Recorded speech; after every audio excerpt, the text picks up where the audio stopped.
sejahtera untuk kita semua. Yang saya hormati Bapak Adrian Noviani selaku dosen pengampu sistem akuntansi. Baiklah, di sini saya Muhammad Hafiz Saputra bersama rekan saya Pak Rozaki. Kami akan menjelaskan sistem akuntansi biaya pada suatu apotik, yaitu apotik keliling. Baiklah, di sini saya akan menjelaskan dari karakteristik apotik keliling, struktur organisasi apotik, fungsi akuntansi biaya, dokumen yang digunakan, flowchart, kelemahan apotik ini, serta yang terakhir rekomendasi sistem.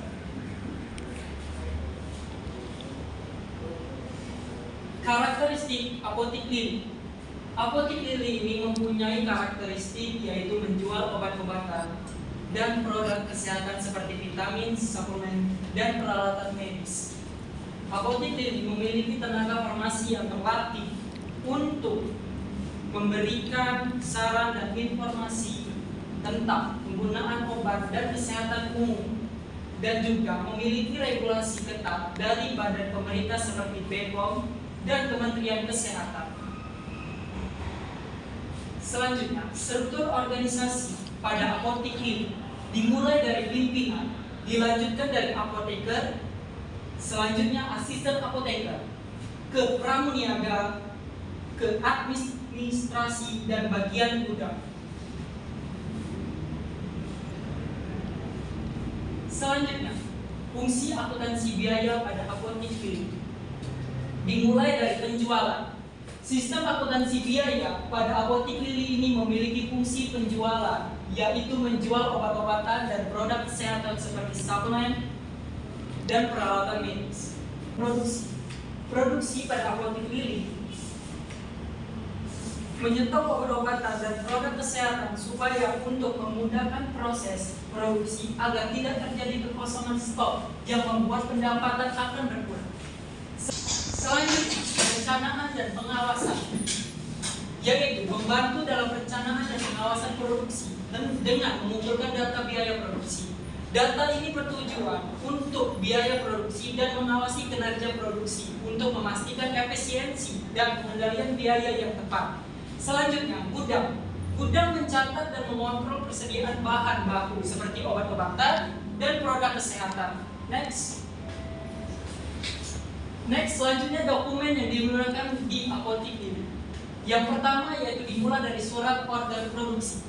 Surat order produksi digunakan oleh bagian produksi untuk memulai proses produksi berdasarkan permintaan stok yang ada.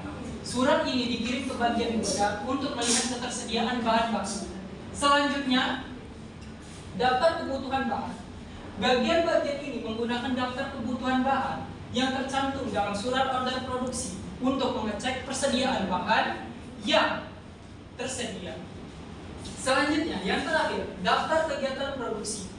Bagian produksi menggunakan daftar kegiatan produksi untuk mencatat aktivitas produksi yang dilakukan seperti penggunaan tenaga kerja, biaya overhead yang ada di apotek. Next,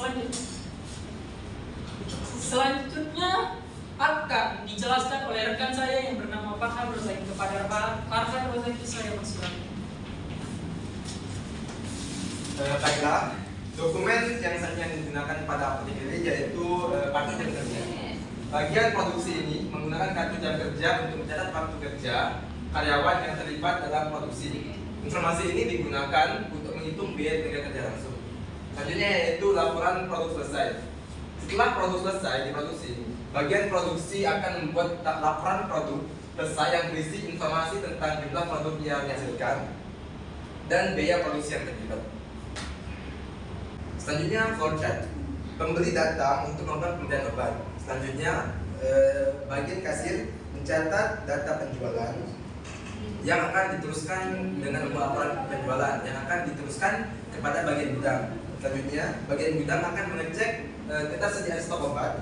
Apabila obat tersebut tidak tersedia, maka bagian gudang akan membuat catatan kosong yang akan diserahkan kepada bagian pembeli. Apabila obat tersebut tersedia, maka bagian gudang mencatat laporan penjualan dengan mencatat data persediaan obat dan laporan penjualan. Selanjutnya yaitu kelemahan apotek medis. Kelemahan apotek ini meliputi yaitu adanya persaingan yang ketat di sekitar area apotek. Terus yang kedua, peningkatan biaya pengadaan obat-obatan. Yang ketiga, risiko produk yang kadaluarsa. Dan terakhir yaitu pada saat menerima pesanan secara tidak langsung apotek ini mencatat data pesanan tersebut di Word dan Excel. Hal ini dapat menyebabkan data bisa hilang dan disabotase. Yang terakhir yaitu rekomendasi sistem. Menurut kami, apotek ini dapat menerapkan rekomendasi yang yaitu satu, menerapkan sistem manajemen stok yang baik untuk mengoptimalkan persediaan dan mencegah produk kadaluarsa. Yang kedua, menerapkan sistem manajemen kualitas untuk memastikan produk yang dijual sesuai dengan standar dan peraturan yang berlaku. Dan yang terakhir yaitu memperluas layanan dengan menambahkan obat-obatan dan produk kesehatan yang spesifik dan unik.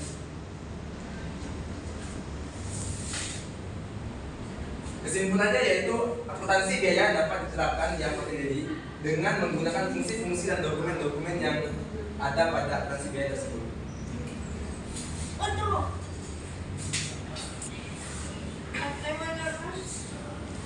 Mungkin hanya ini yang dapat kami sampaikan. Kurang dan lebihnya kami mohon maaf. Apabila ada salah kata dan perkataan kami mohon maaf sekali lagi. Saya akhiri. Wassalamualaikum warahmatullahi wabarakatuh.